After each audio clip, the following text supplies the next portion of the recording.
안녕하십니까. 네. 아, 이 자리가 얼마나 부담스럽고 어려운 자리인지 원영재님께서 지난주랑 지지난주 연속으로 2주를 하셨는데 굉장히 수고 많으셨고요. 어, 제가 한 20여 년 전에 그때는 이제 하남 모임에 있었는데 처음으로 이제 이 말씀을 준비하면서 그때 생각을 잠깐 해봤어요.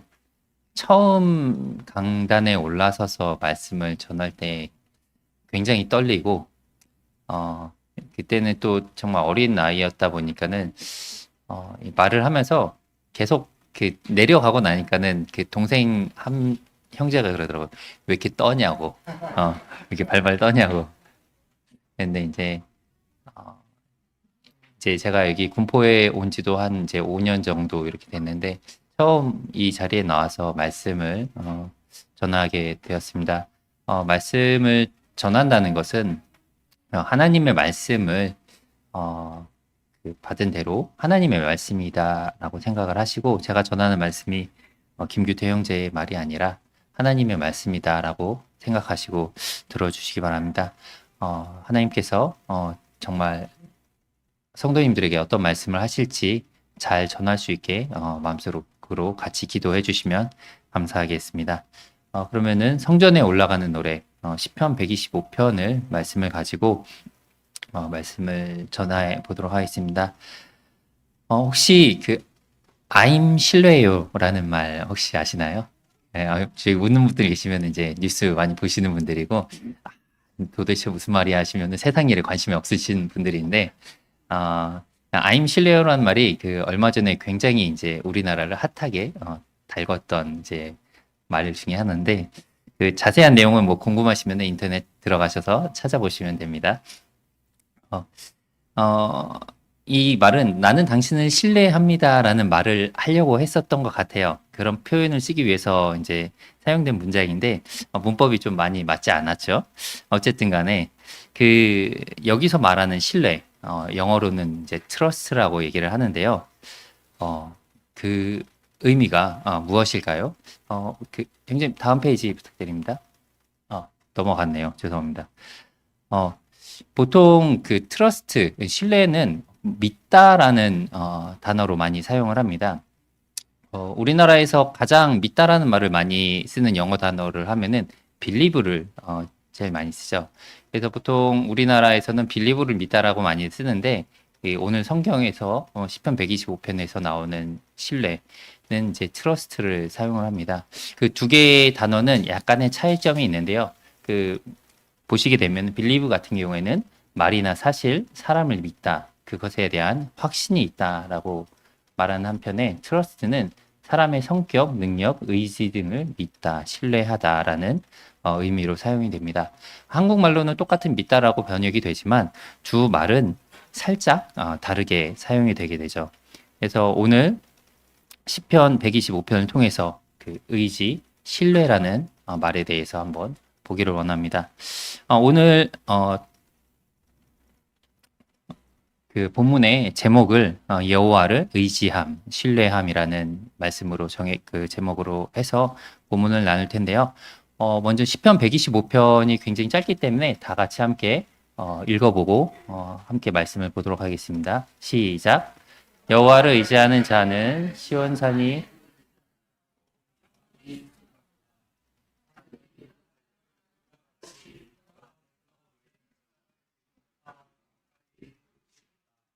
악인의 규가 의인들의 땅에서는 그 권세를 누리지 못하리니 이는 의인들로 하여금 죄악에 손을 대지 아니하게 함이로다.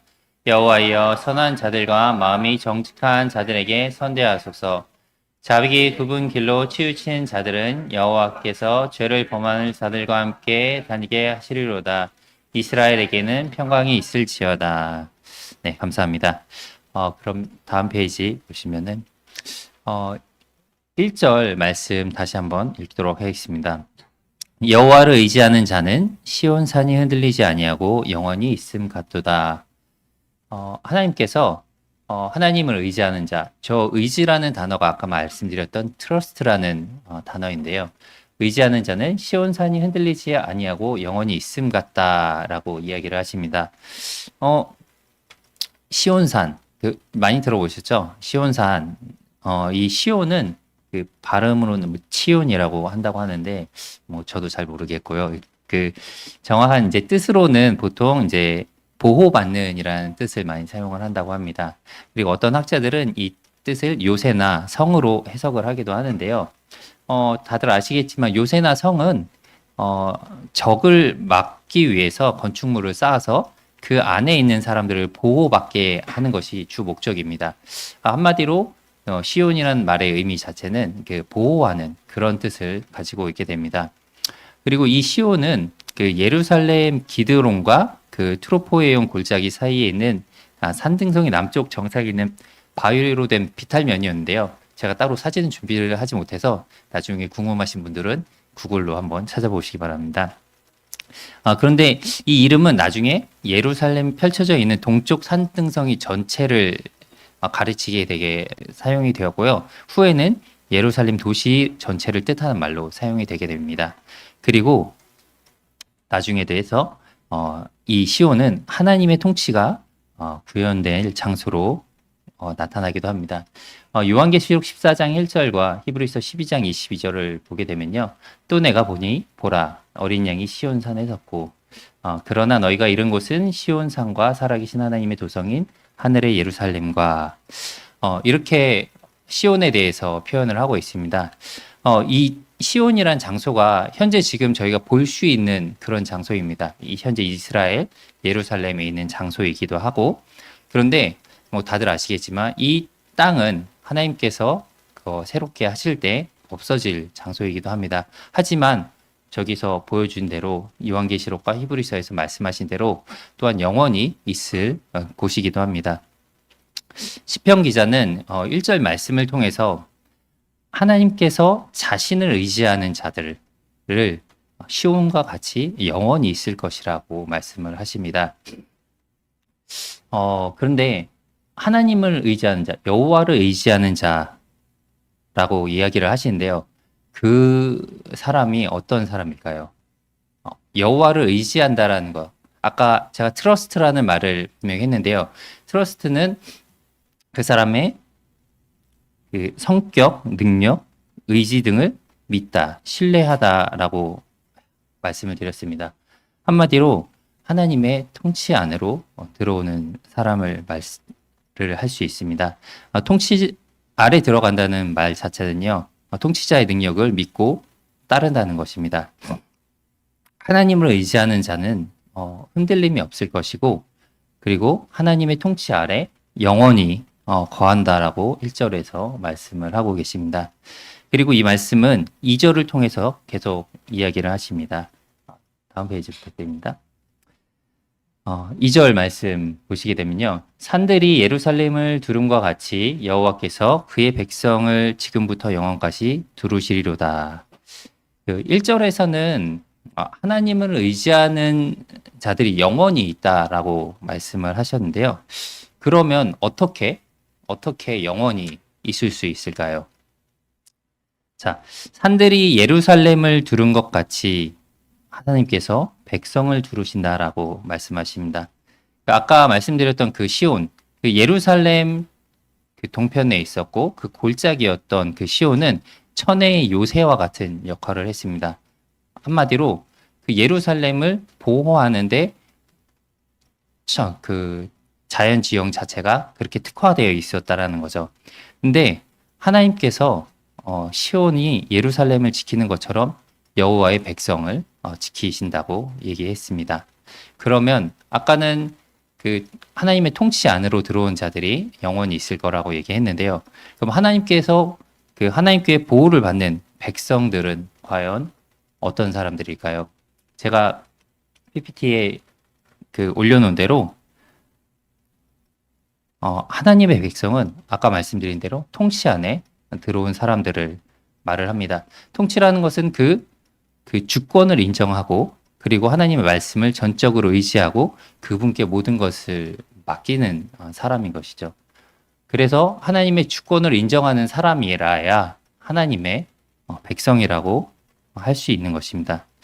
근데 아까 계속해서 이제 나오는 그 장소는 예루살렘 성입니다. 그 성이라는 것은 그 한 지역이지만 거기에는 백성들만 오는 곳이 아니고요. 나그네들도 올 수 있고 지나가는 사람들도 올 수 있습니다. 하나님의 주권을 인정하지 않은 채 하나님의 백성이 거하는 곳에 지나가듯 들어올 수도 있을 것입니다. 그리고 그가 들어왔을 때는 그 안에 있을 동안에는 마치 안전한 것처럼 느껴질 수도 있을 거고요.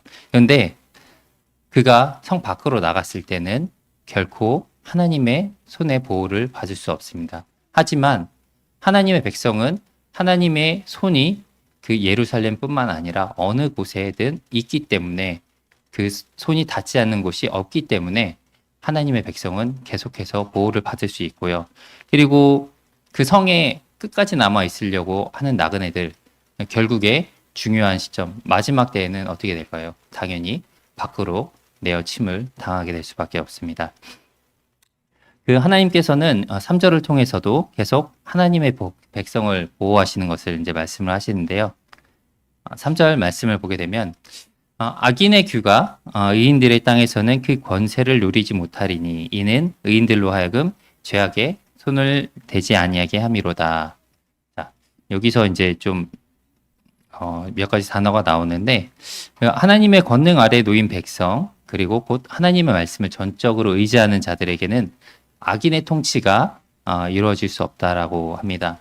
여기서 악인을 이제 이란 표현이 처음 나오게 되는데 저희가 성전에 올라가는 시를 계속해서 이제 보고 있는데 그때마다 그 외부 세력에 대한 것들에 대해서 이제 이야기를 계속합니다. 바로 전에 있던 124편에서도 성전으로 올라갈 때 하나님이 우리 편이시 아니하였더라면 그 외부 세력들을 통해서 우리가 휩쓸려 갔을 것이고 뭐 계속해서 이제 외부 세력이 우리를 공격하고 있을 것을 이제 이야기를 하는데요.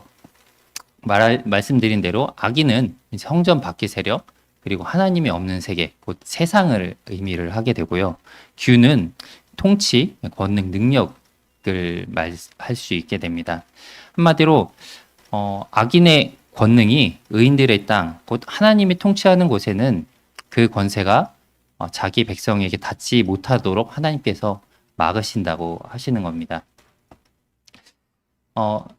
아시다시피 이 세상의 권세는 굉장히 놀랍고 크고 무섭습니다. 하지만 아무리 막강한 권세를 가지고 있다고 하더라도요. 하나님께서 막으시면 그것은 그 누구도 뚫고 들어올 수 없는 것이죠. 그것은 하나님께서 그 백성을 그 손으로 보호하시고 계시기 때문입니다. 그리고 하나님께서 그 의인들의 땅에서 그 권세를 누리지 못하게 하시는 이유는 뭐냐 하면은 하나님께서는 의인이 범죄하는 것을 내버려 두지 않으십니다. 그 백성, 곧 의인의 손과 생각을 지켜서 하나님께로 나아오는 자, 곧 성전으로 올라오는 자들을 하나님께서는 지키신다라고 계속해서 말씀을 해주십니다. 왜냐하면 의인들의 하나님의 의지대로 그 하나님을 의지하는 자들이 죄악에 빠지지 않기를 원하시기 때문입니다. 이렇듯 1절부터 3절까지 보시게 되면은 하나님께서 자신을 의지하는 사람들에게 어떻게 보호하시고 그리고 어떻게 행하실 것인가에 대해서 이야기를 해주셨는데요. 4절을 보게 되면 조금 다른 말씀을 이어갑니다. 4절을 보면은 여호와여 선한 자들과 마음이 정직한 자들에게 선대하소서. 1, 2, 3절에서는 하나님께서 자기를 의지하는 자들을 이렇게 보호하신다. 시온산이 이스라엘 예루살렘을 보호하듯이 하나님께서 그 악인들의 손을 막으시고 악인들의 권세를 막으시고 의인들을 보호하신다라고 이렇게 얘기를 하셨는데 4절에 보면은 여호와여 하고 시편 기자가 호소하는 장면이 나옵니다. 그 시편 기자는 하나님을 의지하는 자에게 선을 행해 줄 것을 요구를 하는데요. 여기서 말하는 이제 선한 자는 하나님의 뜻에 합당하게 행하는 자, 그리고 그 하나님의 그 선의 기준을 하나님께 놓는 자를 이야기를 합니다. 시편 119편 68절을 함께 읽어보도록 하겠습니다. 시작. 주는 선하사 선을 행하시오니. 자, 그 성경이 이제 한글로 볼 때랑 영어로 볼 때랑 조금 다르게 의미가 보이게 되더라고요. 여기서 보면은 주는 선하시기 때문에 선을 행한다라고 이렇게 표현이 한글 성경이 되어 있는데, 영어 이제 NIV 성경인데 영어로 보시게 되면 You are good. 당신은 선하십니다. 그리고 뭐라 그러냐면 And what you do is good. 당신의 행함도 선하십니다. 라고 이야기를 하십니다. 하나님께서 선하시기 때문에 선한 일을 행하는 것이 아니라요. 하나님은 선하시기도 하지만 그리고 그의 모든 행동 자체가 다 선이라는 겁니다. 무슨 말이냐? 하나님이 하시는 모든 것, 하나님의 기준이 선이고 하나님의 기준을 벗어난 것들은 선이 아니라는 거죠. 그러니까 저희가 보기에는 이해하지 못하는 것들, 저희가 봤을 때는 왜 이렇게 하셨을까 하는 것들, 그런데 그것이 하나님께서 행하시는 것들이라면 그것은 하나님 기준에 있어서 선이라는 겁니다. 사람들이 봤을 때는 이게 과연 선일까? 이게 최선일까? 이런 말 쓰잖아요. 근데 그것은 사람들의 기준인 것이고요.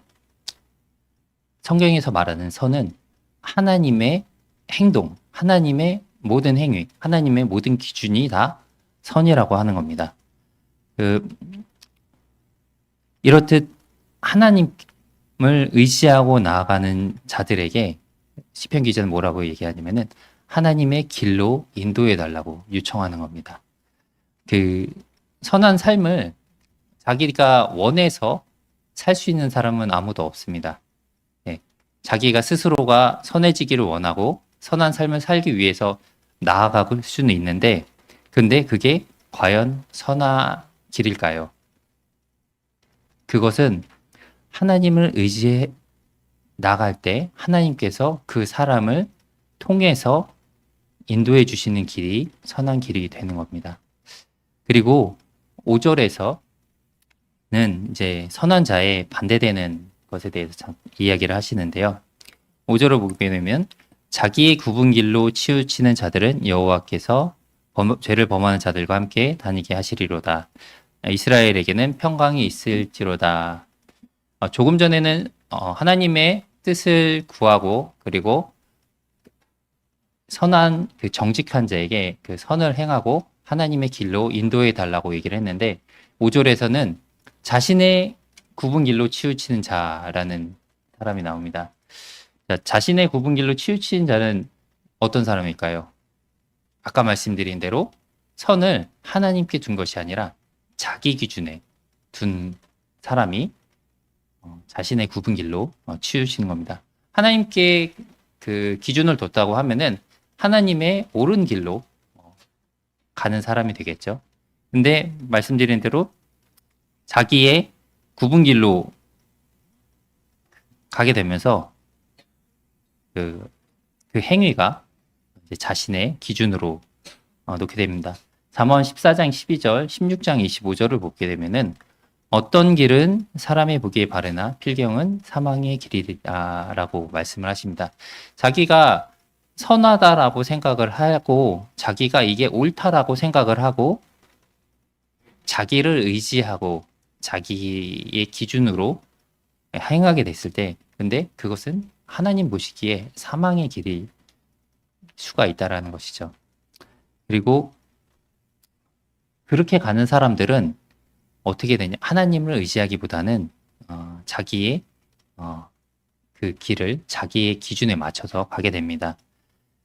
그리고 하나님께서는 그런 사람들을 또 그 보응하시게 되는데요. 로마서를 보시게 되면은 로마서 1장 24절 28절을 보게 되면은 하나님께서 그들을 마음의 정욕대로 더러움에 내려버려 두사 그리고 하나님께서 그들을 그 상실한 마음대로 내버려 두사라고 말씀하십니다. 이것은 하나님께서 내리는 첫 번째 형벌과 마찬가지입니다. 그들이 스스로가 옳은 길로 가고 있다라고 생각을 할 수도 있고요. 자기가 잘하고 있다라고 생각할 수도 있습니다. 그런데 그 길은 필경 사망의 길인 것이죠. 그리고 하나님께서는 결론은 어떻게 되냐? 그들을 죄를 범하는 사람들과 같이 다니게 내어주신다라고 합니다. 아까 하나님께서 1절부터 3절까지 말씀하신 것이 뭐냐면은 자기를 의지하고 자기를 의지하는 자, 그리고 자기의 백성을 보호하시고 영원까지 같이 가게 하신다라고 했는데 그 하나님을 의지하지 않고 하나님께서 벗어난 자들을 하나님께서는 그들의 하고 싶은 대로 하게 내어버려 주신다라고 합니다. 그리고 그들은 어떻게 되냐면은 죄를 범하는 자들의 벗이 되게 됩니다. 어쩌면 세상에서 보기에는 그들이 더 괜찮아 보일 수도 있어요. 뭐 하나님을 믿는다라고 하면서 자기의 것들을 더 열심히 하고 자기의 삶을 더 풍족하게 하는 것이 더 먼저가 되고 하나님을 섬기기보다 그 양심을 놓고 다 세상의 것들을 위해서 살아갈 때 되게 잘 되고 멋있게 우리 그 세상 사람들 보기에 멋있게 사는 사람들도 많이 있죠. 근데 그게 과연 가장 좋은 길일까요? 결코 그렇지가 않습니다. 그들은 가장 중요한 하나님의 손길에서 벗어날 수밖에 없습니다. 왜냐? 하나님께서 그들을 버려두었기 때문입니다. 그리고 아까 3절에서 얘기한 것처럼 악인의 규가 의인들의 땅에서는 권세를 누리지 못하게 한다라고 하셨는데 그들에게는 악인의 권세가 그들에게 능력이 펼쳐지는 것이죠. 왜냐하면 하나님께서 내버려 두셨기 때문입니다. 결국 그들은 사단의 손에서 놀아날 수밖에 없고요. 그들의 마지막은 어두운 곳에 버려져 울며 이를 갈미 될 것입니다. 마지막으로 시편 기자는 이런 말을 합니다.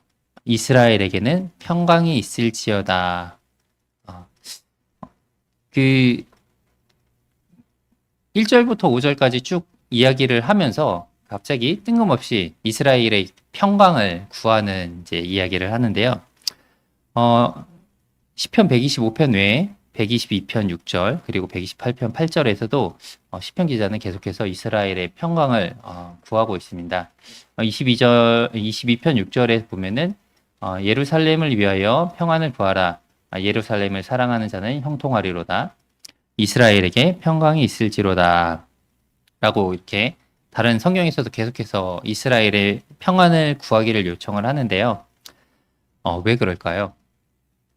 그 평안이 깨지는 것은요. 한마디로 하나님의 보호가 사라지는 것을 의미합니다. 아까도 말씀드렸지만 이 이스라엘은 계속해서 외부의 침략과 핍박과 하나님께 나아가는 그 자리를 가기 위해서는요. 자신의 모든 것을 다 내어놓고 하나님을 전적으로 의지하고 나아가야 되는데 그렇게 되면 어떻게 되죠? 무방비 상태가 됩니다. 예. 그때에 적이 쳐들어온다? 무언가가 온다고 하면은 쉽게 뚫리고 그리고 크게 다칠 수밖에 없는 거죠. 이번에 이스라엘의 전쟁했을 때도 명절이었고 그렇기 때문에 어떻게 보면은 좀 더 축제에 가까운 현실에서 기습 공격을 했을 때 그곳은 정말 평화의 장에서 아수라장으로 변했던 것을 보게 됩니다. 평강이 깨진다는 것은요. 하나님의 보호가 사라진다라는 것을 의미를 합니다. 하나님의 보호가 없으면 어떻게 될까요?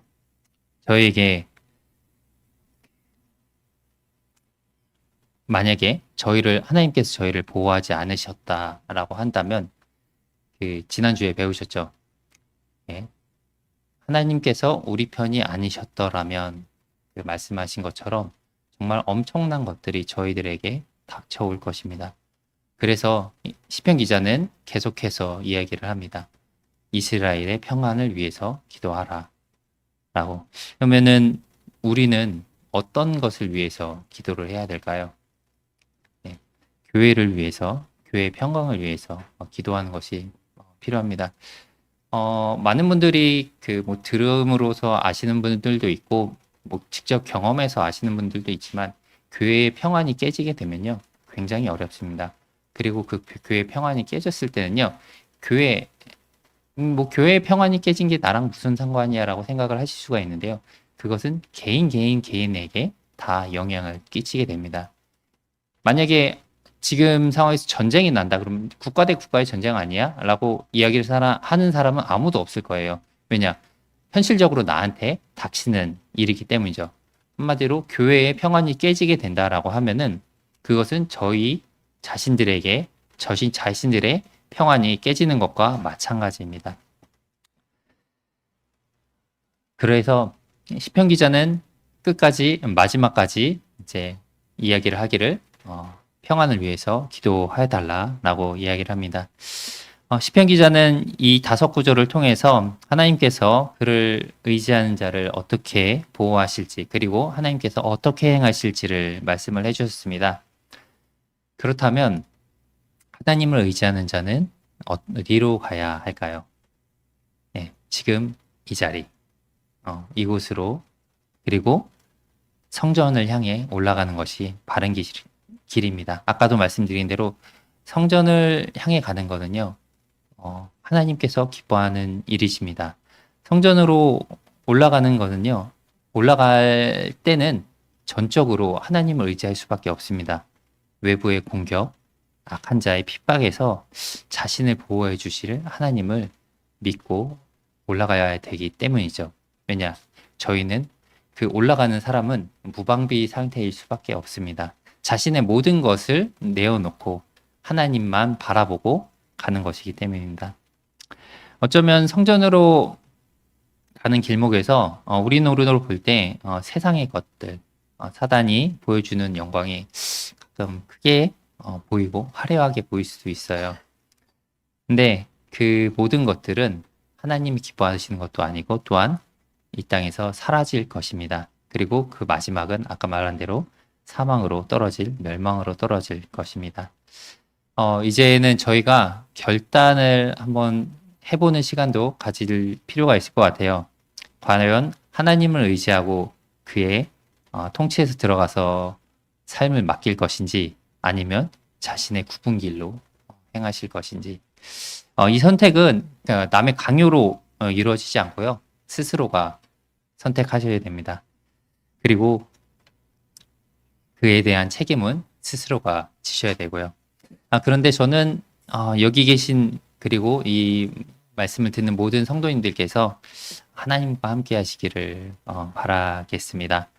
내 기준에 맞춰서 내가 원하는 곳에 있는 것이 아니라 하나님께서 원하는 곳에 계시기를 바랍니다.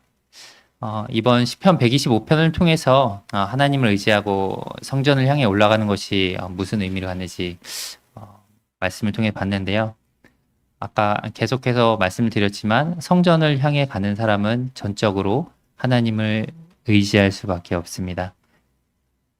제가 지금 말씀이기 때문에 이 말을 계속 하기는 하는데요. 제가 요즘에 이 말씀을 준비하면서 다른 말씀을 좀 이제 다른 분의 말씀을 들으면서 제가 이 말을 하는 게 굉장히 부끄럽고 굉장히 어려운 말을 내뱉고 있다라는 것을 알게 됐어요. 하나님을 정말로 의지하는 사람은요, 이렇게 살 수가 없는 사람이구나라는 것을 제가 다른 분의 말씀을 들으면서 내가 오늘 나가서 그 하나님을 의지하라는 말을 굉장히 많이 해야 되는데 내가 과연 이 말을 하면서도 내 마음에 찔림이 없을까라고 생각을 하면서 이 말씀을 준비를 하는데 굉장히 부담이 많이 되는 말입니다. 정말 하나님을 의지하는 사람은요, 그 삶 자체가 다르다라고 얘기를 하시더라고요.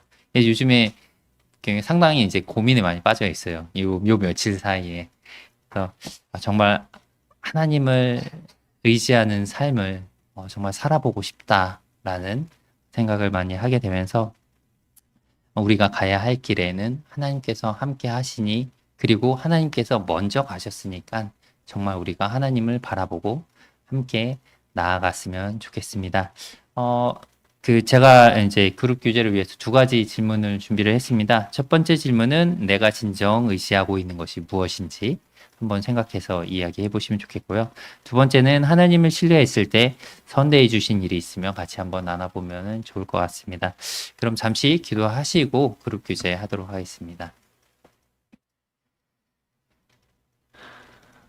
전능하시고 전지하신 하나님 아버지, 그 놀라우신 손으로 저희를 붙잡으시고 하나님께서 앞서 가신 길을 따라오게 하시는 하나님께 감사를 드립니다. 저희의 능력이나 저희의 힘을 믿는 것이 아니라 오직 하나님을 의지하고 따를 때 하나님께서 그 능력으로 저희를 보호하시고 하나님의 일을 하게 하심에 감사를 드립니다. 이 시간 저희에게 들려진 말씀을 통하여서 참 저희가 어떤 길을 선택해야 할지, 어떤 길로 가야 할지 스스로를 결정케 하시고 참 하나님을 따라서 하나님의 뜻을 쫓아 가는 삶이 될 수 있게 도우시기 원합니다. 이후에 있을 모든 교제에 함께 하시길 원하옵고 이 모든 것 주 예수 그리스도의 이름으로 기도드렸습니다.